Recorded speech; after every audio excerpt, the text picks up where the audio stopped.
Hello, welcome to another episode of Analog Adventures. My name is Crispin Jeffrey Frank. I'm a co-founder of Stacks Book Club, and joining me tonight is author Philip Fracassi. Philip is an author and screenwriter based in LA. He's the author of the novels Don't Let Them Get You Down, A Child Alone with Strangers, Gothic, Boys in the Valley, and his newest release, The Third Rule of Time Travel, which is what we'll largely talk about tonight. As a screenwriter, his feature films have been distributed by Disney Entertainment and Lifetime Television with several projects in various stages of development, including a feature film from A24 based on his story Alter. Be on the lookout for that hitting theaters later this year. His upcoming horror novel, The Autumn Springs Retirement Home Massacre, releases on September 30th. Philip, welcome to Analog Adventures. We're so happy to have you tonight. Thanks, man. Happy to be here. Thank you. So Philip, reading your backlist of titles there and what you've got on the horizon, uh, it really jumps out to me. We're going to be talking about a science fiction and what I would consider pretty hard science fiction tonight.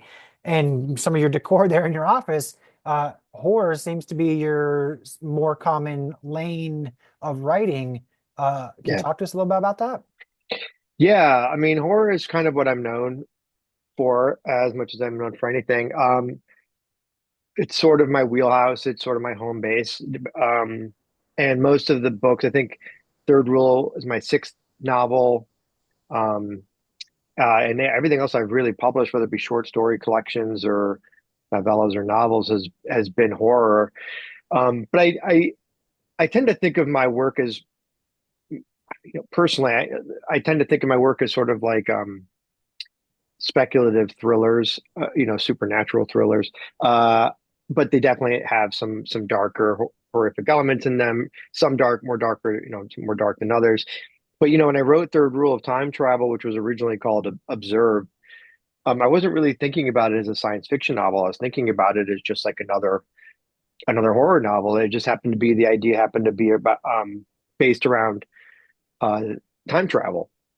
And but there is some scary stuff in the book, and but I think because I leaned into the science of it, because I leaned into the physics, um, it's a very it's a book that's very grounded in theoretical physics and quantum mechanics and all that good stuff. So um, yeah, so when I sold it to Orbit, they said we want the book, but we want to sell it as science fiction. So for me, it's really about I just write whatever interests me, whatever story pops into my head that I connect with and engage with. I don't really think too much about what genre it is or how it would be classified or categorized. So for me, it was just like this was an idea that I had, um, and it ended up being a science fiction idea. So, and I've even written a couple books that are not genre.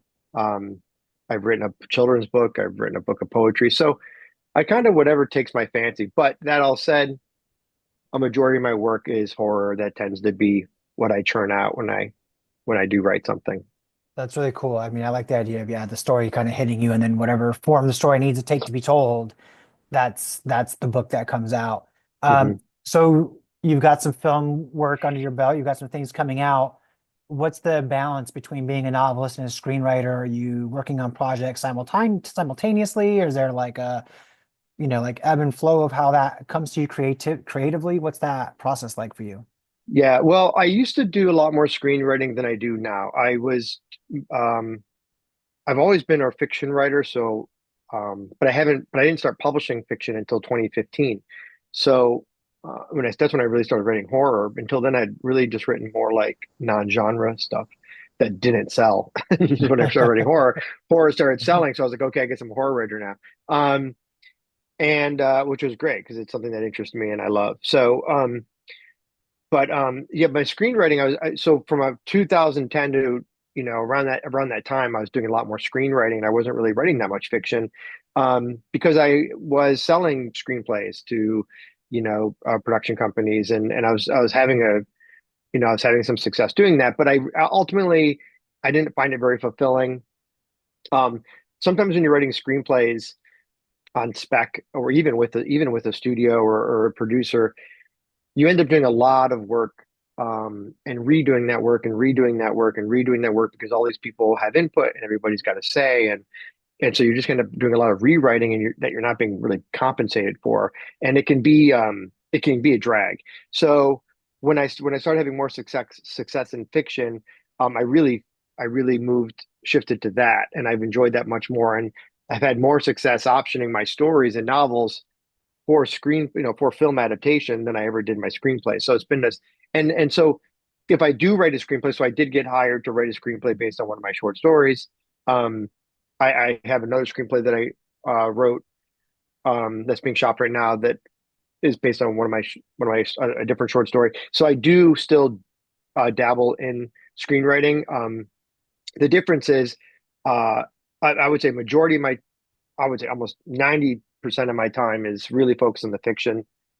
But if an opportunity arises to do screenwriting, um, especially at adapting my own work, I'll schedule it in um, because it's a different muscle to flex. It's something that I enjoy, um, and if you're writing it for something that's actually happening or potential, at least you're being paid for it, it's a lot easier to swallow than if you're just writing those screenplays and and um and spinning your wheels doing it for a long time for no compensation at all. So yeah, so I really, it's all about fiction writing for me right now, and then screenplays are sort of something that I do as they come up, but it's not something I do regularly or day to day.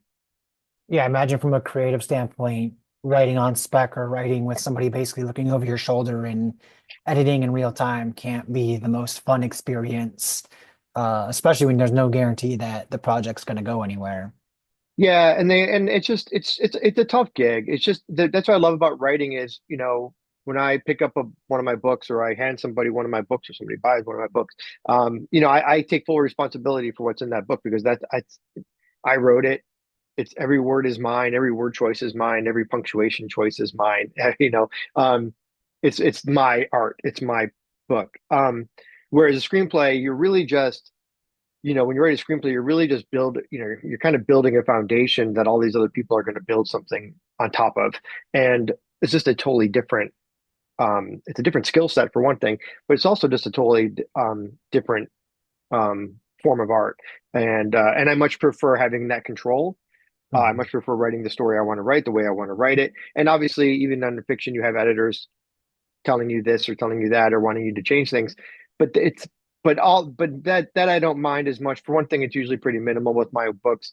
And for another thing, they're just trying to make this, they're trying to make the story that I already have better, and they make suggestions as to how to make it better, flesh out this character more. So I don't really mind doing that. But sometimes with screenplays, you end up just going in circles and too many cooks in the kitchen a lot of times. So I much prefer just to write the fiction and let somebody else handle the screenplay part of it. Nice, very nice. So I want to talk about the book we're talking about tonight, The Third Rule of Time Travel. Some of our listeners may have remembered earlier this year we did an episode on what I feel like is a lack of true science fiction in the marketplace right now. I see, a couple hundred books a week that come across my desk for potential acquisition for the store and to kind of stock our shelves.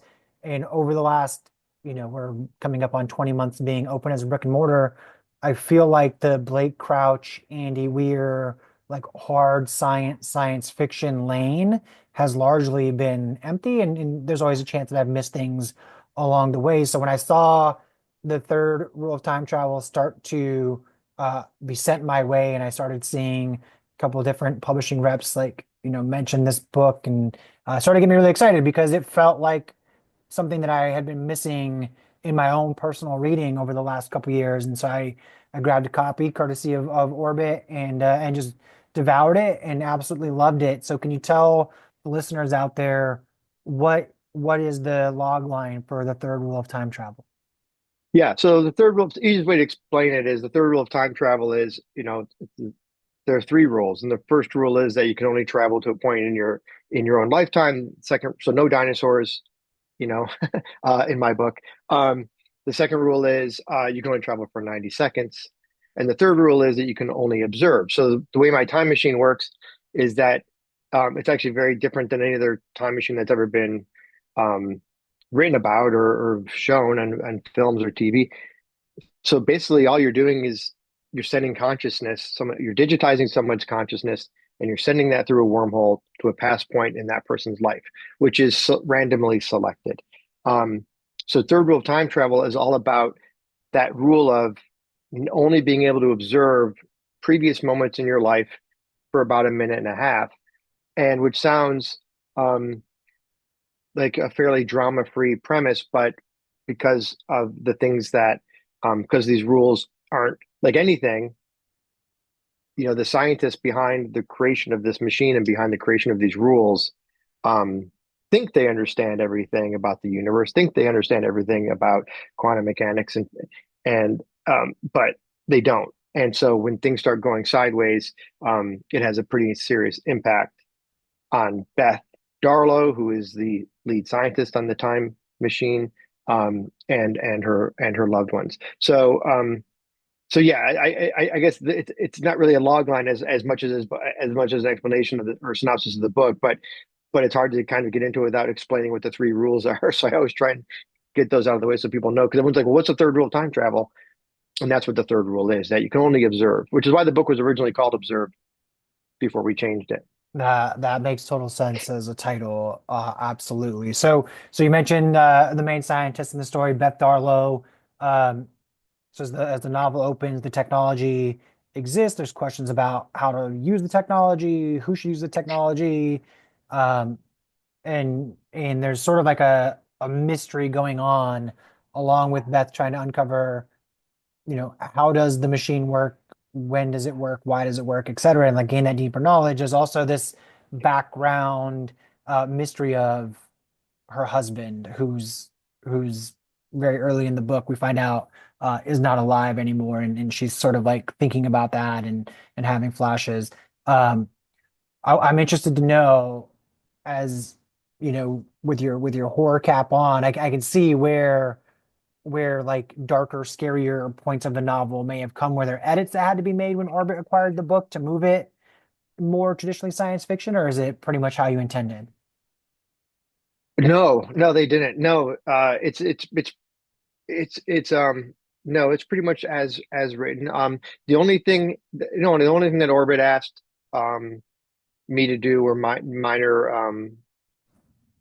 edits, and they wanted a couple of the characters a little more fleshed out, and which I was happy to do, and I thought it made the book better. But but no, that's the book I gave them. The book you read is the book I pretty much gave them. Um, and I really got into you mentioned the science. Science fiction is. I was having a conversation about science fiction with another author, and um and I found it interesting because having this be my first science fiction novel, all my other novels, as we've talked about, being horror. Um, I was kind of I thought it's interesting how broad, just like horror is very broad. I found it interesting how broad science fiction is too. And there's a lot of books that are called science fiction, but a lot of people don't really consider them science fiction, and they're not hard science per se. And I don't know if I even consider my book hard science. Like I did want to create an equilibrium between the science and the story. That I didn't want the pacing to suffer because of the science. And and that was kind of a tricky thing for me, was like I want to make sure that the reader knows how the machine works. And I want to make sure the reader knows how these other things, because the book is set 20 years in the future. And I wanted to know how these other aspects of the technological aspects work, because there are other things besides the time machine that I introduced in the book that are more futuristic technologies, such as the satellite transmissions and other things like that. I don't want to spoil it. So yeah, so it was interesting because I really wanted to get all the science up front, so that when things started to go wrong, the reader understood, oh, that shouldn't be happening, or this shouldn't be happening. So the reader was not trailing behind Beth. They were experiencing things as she was experiencing things. So it was important to me to get all of that information out front. So I guess in that sense, it is hard science. It's very grounded science, and I think that makes it probably. I don't know how well. I don't know what the hard science definition is, but the physics in my book are very grounded. The story is very grounded. I did not want this to be fantastical in the sense that it was a fantasy, or that it was something that a reader couldn't relate to. I really wanted the physics to be as real as possible, the operations of the machine to be as real as possible, and really based in hard theoretical physics. I actually had a NASA physicist read the book and give me feedback and give me notes on a lot of the technological aspects. So Les Johnson, who's on the back of the book, blurbed it as well. And who I think in the afterwards. So yeah, so it was interesting, science, but it's interesting about science fiction. Like, what makes a science fiction book? Is it just because it takes place in space? Is it just because there's an alien? Is it because there are technological aspects? And I think everyone seems to have a different idea of what makes a science fiction book. And sometimes if a science fiction book is horrific or scary, well, maybe it's horror set in a sci-fi world, or maybe it's a sci-fi world that has horrific elements. Like, would Alien be science fiction or is it horror? So sometimes I think those categorizations can become a little moot because ultimately it's about the story and the story that the author is trying to tell. But I do think it's interesting to me. It's always fascinating to hear different people's perspectives on what makes a book a certain thing or fall into a certain category.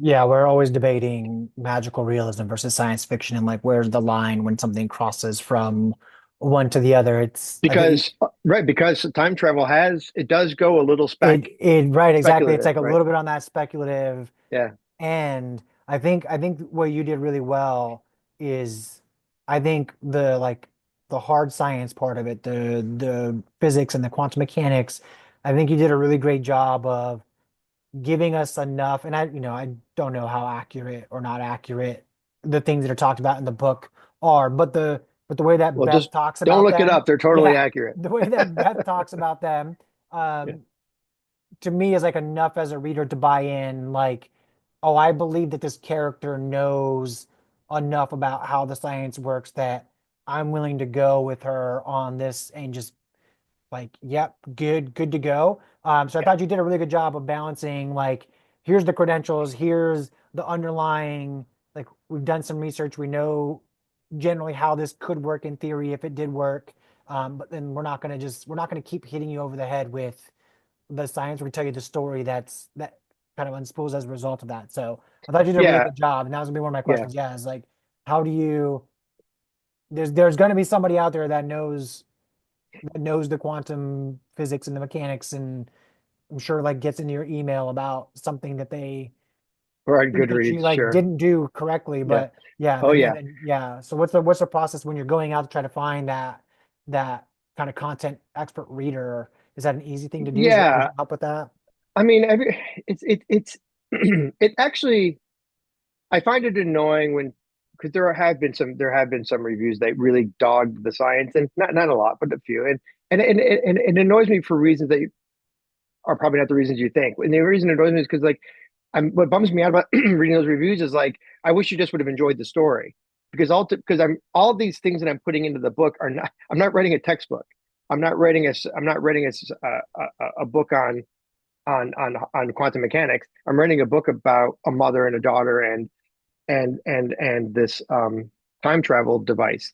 And I just sometimes I just wish people would just enjoy the story.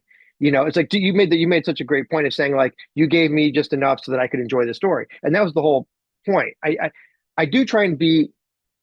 That said, I do try and always be as detailed and as fact oriented as possible, even when I'm writing, for example, historical fiction. Like, I wrote a book called Boys in the Valley that takes place in 1905. I wrote a book called Serafina that's coming out next year that takes place in 1862. And so when I write historical fiction, it's kind of the same thing. I try very, very hard to make sure that the facts of the setting are aiding the telling of the story, not distracting from the telling of the story. The story is paramount. The story is everything. So everything else is in service to the story. So just like just like a detail in Boys in the Valley, like where I researched how did they clean themselves after using the bathroom, and I found this like whole thing about corn cobs, and it was like blew my mind, and that made it into the book. And similarly with Third Rule, I I wanted the science to be, because I'm not a scientist, and I think it's funny that some reviewers were like, this guy is not a scientist, and I'm like, I never said I was a scientist. I'm a thriller writer, and I'm not. I mean, I'm a college dropout, but I do research all of um my my my stories.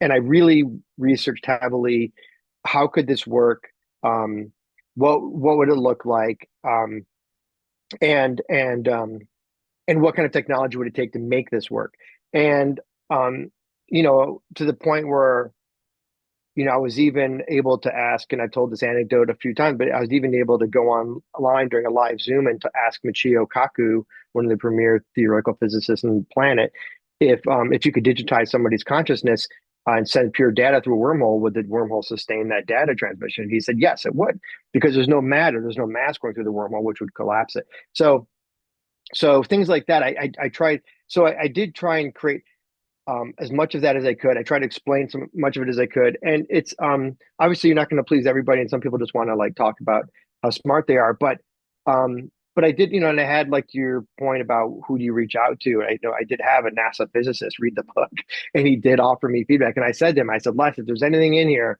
that's just like distracting, that's so wrong that it's distracting, please tell me. And he was like, no, it's it's it's solid enough that like you get the basic building blocks of everything in there, and the rest is kind of left to sort of the imagination, and that was the goal. And I think, and I it was a balance because he didn't want to get too expository. He didn't want to have like pages of exposition, but you did want to have like I said, I wanted to front load all the info so the reader understood what was happening. And you want people who just want to read it as a thriller to be able to read it as a thriller. You want people who want a little bit of that hard science to have the hard science. And I think some of the science is fun when you can get into like things like the double slit experiment, and you can start talking about, some of the ways, particles act when they're, the observer effect and all these kind of things, and the universe square law and all that kind of stuff. There's a lot of fun things you can play with that are science related that help the story move along. But ultimately, I want you concerned about, Beth and her daughter and her deceased husband and Beth and the people that Beth is interacting with who are putting pressure on her to make this machine work the way they want it to work, and the sort of ticking clock at the second half of the book to try and for her to try and to right what was wronged while traveling. So it's really all about characters and about that stuff, and it's supposed to be fun. And it's supposed to be thrilling, and it is interesting to write a thriller where everything is basically internal. It's very psychological. Like the time travel takes place in Beth's mind. There's a line in the book where Beth says to a reporter, "I am the time machine. You're looking at the time machine. I am the time machine." And so like that's the point of the book. It really is like this is all taking place inside Beth's head, and the reader is right there with her, experiencing everything that she's experiencing. And that was the what I wanted. That was the book I wanted to write. So it's fun to try and do all that science stuff and make it all, put it all in there and make it realistic and grounded. But I think by making it grounded, the characters are more grounded and the reader experience is more grounded, and you believe it more and you empathize with her more and you connect with the story more emotionally. Yeah, I mean that's well said. And believe me, as a small business owner, I know all about people reviewing reviewing your work and criticizing you for things that you're not intending to do. Yeah. So I mean I appreciated, like I said, I appreciated the level of detail. I felt like it was enough to be able to let the actual story that you're talking about unfold from that jumping off point of like, here's how the time machine works, but like the story is actually about Beth and her family, and Beth is a grieving widow. She's got a young child who she's trying to provide the best life she can for while dealing with that grief. And like you mentioned right now, she's got external pressures applying to her. Like, sure, you've created time travel, but is it time travel enough? I think at Right. the very beginning of this conversation, you talked about creating a version of time travel that had never been created before. I think it's interesting that you say that because there's a character in the book, and I think you just kind of referenced her a little bit, who basically tries to tell Beth like, this isn't like I was expecting a machine with like whirly things, and the whole building was Right. gonna shake, and like a very classic, I guess like made for TV version of time travel. Wellesian, Yeah, sure. exactly. Yeah. So I thought it was really interesting that this book is so cerebral in so many ways, Right. but one of the biggest ways is that half the book happens inside Beth's head, Right. which is a really interesting way to tell a which is story. a terrible marketing line, but it is the truth. I mean, I think of it as very much as a psychological thriller, and but yeah, and Yeah, and Beth's really interesting because, one of the things that I liked about writing her character was that she is so there's such a sharp contrast between Beth when she is at Langan Corp, this mysterious, Blackstone-esque kind of almost military corporation, and there's all these top secret things going on. And then when she's like home with her daughter, like she's so cold and iron-willed and frankly, you know, cruel in some ways, and like very much like hard edged, because she has to be, because people are trying to attack her. She doesn't know who to trust. And then I loved contrasting that with when she goes home and gives her like a daughter a bubble bath or whatever. And I thought her range, and her depth was something that was really fascinating to me. So I needed Beth to be what drove this book, and her character is what drives the book. Even if there are all these other elements at play, you've got to believe in Beth, for the whole thing to work. Yeah, I mean, you've got to believe in Beth. You've got to be rooting for Beth. I think it's interesting as the book unfolds, Beth's connection to the other various characters throughout the book sort of shift and morph, and Yeah, in any good thriller sense, the things that you learn at the beginning are different from the things that you learn at the end, in some ways are not. So like as the story starts to really pick up pace and really starts to move, the thrillerness of it starts to really pop up. And I mean, listeners out there can imagine what it would be like to have your consciousness sent through a wormhole and what that could do to somebody, yeah, mentally and just in terms of stability and stuff. So the thriller elements definitely come through as well. Um, yeah. There's a lot more revelation in the second half of the book. I think the first half of the book is sort of like a lot of setup. I mean, you're kind of getting, kind of putting all the pieces on the board, as it were. Um, Hopefully in an intriguing, entertaining way. But then, yeah, then all of a sudden, I think the second half of the book is just, which makes it that thriller pacing yeah. increase, is just like revelation, revelation, revelation. All of a sudden, there's all these twists and turns that are happening, and as you're also trying to hoping that, like I said earlier, that all these wrongs can be fixed, corrected. Yeah, absolutely. Um, I really enjoyed this conversation, Philip. I can't thank you enough for coming on and joining us. I hope the book continues to do well. It's done really well for us at Stacks. So you've got an audience with us at the very least, but I hope other bookstores are picking the book up and introducing it to readers. I hope this helps get more people interested in picking up the third rule of time travel, because it's great. Uh, Awesome. we'll end with two final questions here for you. You've alluded to a couple things coming up, but what's on the horizon for you? So this year I have a novelette called D7, it is about a haunted jukebox that comes out from Shortwave Publishing in May. I have a new novel called The Autumn Springs Retirement Home Massacre, coming out in at the end of September from Nightfire in the US and from Orbit in the UK. And then I have a novel called Serafina coming out next April, from Clash Books. And I'm currently working on a sequel to a book I wrote called Gothic. Um, that is coming back into print in this November, and then the sequel hopefully will come out at the end of next year. So, and I'm also working on another novel at the same time. So, called The Blue Butterfly. So yeah, so lots of stuff coming out, lots of stuff in the works, um, and yeah, hopefully people dig Third Rule and want to check out the other stuff too. Yeah, absolutely. There's a lot there, so I'll definitely be checking out everything you've got going forward. Last question for tonight. We end every conversation this way. What's the last great thing that you've read? The last great thing Yep, it could be that a I've book. read, It doesn't have to be a book, but it could be a book. um, I read I read a book called When the Wolf Comes Home by Nat Cassidy that I read as an early review copy at the end of last year that I really, really enjoyed. It's a horror novel. And that book is coming out, I think later this month from, Nightfire. So yeah, that was the book that I really enjoyed that I read recently. Awesome. Well, Philip, thank you so much for joining us tonight on Analog Adventures. Good luck with this one and all of the books coming up. Love to get together and chat again sometime in the future. Of course, thanks, man. I appreciate it. Thank you.